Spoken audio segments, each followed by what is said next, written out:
Anyway, then we moved on to the Intercontinental title three-way with Gable versus Reed versus Sami Zayn, who came out dressed like Lawrence of Arabia.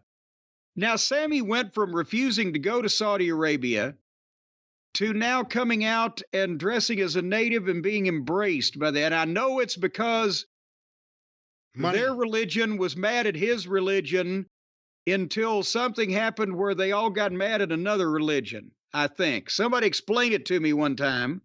No, I don't know. It could be all that, or it could just be money.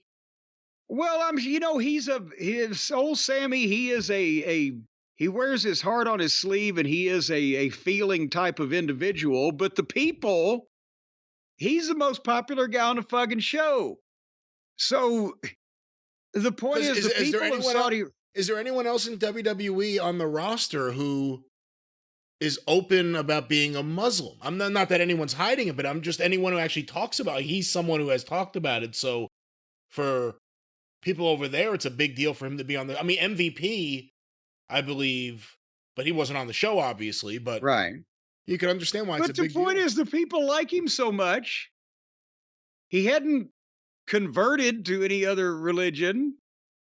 So isn't it all? It's all hogwash. It's just who are they mad at the moment? This is what the fuck. Or is the government mad at him, but the people are fine with him? Well, that's always been the biggest problem in the Middle East.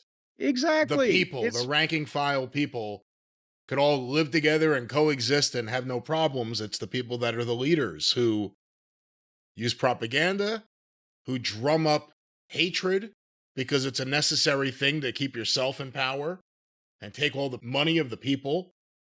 Those are the ones who have problems with other countries and other religions and other people and start wars.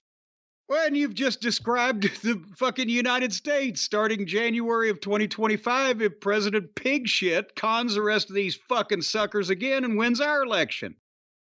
Then we'll be one of those countries you're just goddamn describing. Well, back to Saudi Arabia. And then think about this. Who's going to be the baby faces this time? The United States saved the world in World War II from the evil of the fucking Nazi Germany and the goddamn other fucking... Now who's going to save the world from the United States, Russia, and China, who are going to be the only other countries that can stomach associating with us if that fucking criminal pig gets elected again? So then Britain... Start arming yourself now. Canada, somebody needs to fucking step up because somebody's going to have to kick our ass in 4 or 5 years. Anyway, back to Saudi Arabia at the present time. So, it was a three-way. You can't describe it. There's no continuity, but the crowd was going batshit.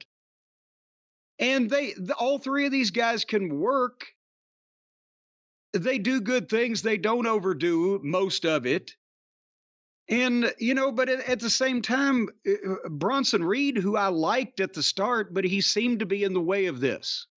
The issue that we care about is Sami and Gable, and Reed never gets a promo anymore, never gets really any big wins. He comes out and splashes people every so often.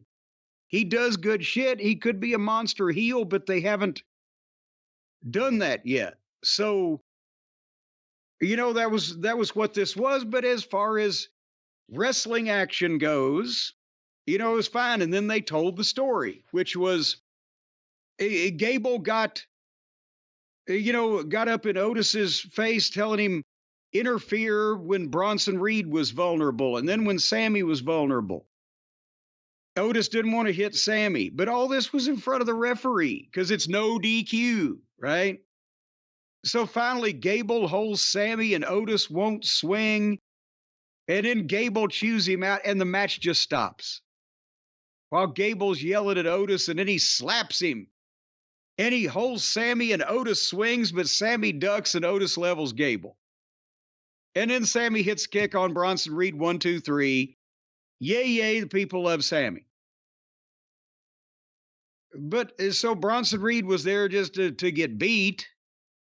But the issue that everybody wants to see is Sami and Gable, and is Sami going to try to talk Otis away from Gable so he can see the light?